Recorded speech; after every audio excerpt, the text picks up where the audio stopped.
OB Joyful Church. I hope this message finds you doing well. Certainly do miss each and every one of you.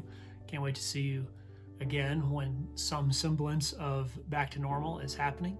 Hey, for the next several sessions with me, I'm going to be looking at the book of 1 Peter.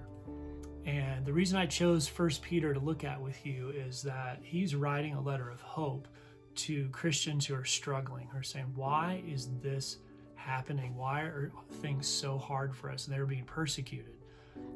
So I think that a message of hope is something that we need, and I think we'll be encouraged by what he has to say. So if you were to look with me right now at 1 Peter 1:1, you'd see him introduce himself. He says, Peter, an apostle of Jesus Christ. In other words, my name is Peter. I'm writing you this, and I'm an apostle of Jesus Christ. So why is that interesting? It's interesting because Peter is Peter. Man, what a hero. What an amazing follower of Jesus. I mean, think about that guy's story just for a minute, the things that come to mind. He's one of Jesus' first disciples. He walks on water.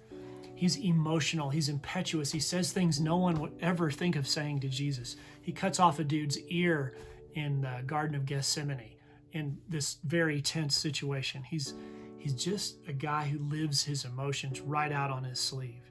He first met Jesus through his brother Andrew, and in John 1:1 you see that Jesus actually names Peter, moves his name from Simon to Simon Peter.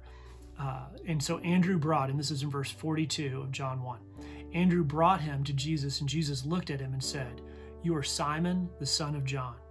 You shall be called Cephas," which means Peter. So there we have Simon Peter, this larger name. And later Jesus would say, Peter, I'm calling you the rock because you are going to be the rock of the church, the foundation of the church. This is Peter. This is who's writing this. He didn't get that name right at the beginning, the rock. This process of being formed and being discipled by Jesus and being Jesus' friend through all of the turmoil and things that they went through brought him to the point that Jesus entrusted him with great leadership in the church.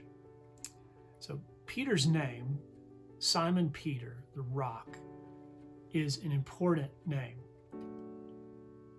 But what's most important is another name that's in the introduction to this book. He says, Peter, an apostle of Jesus Christ.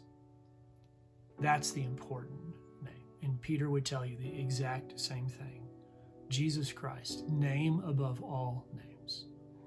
Now, all of us know our own name, but I would encourage you to do something, is to just sit back and think about your name.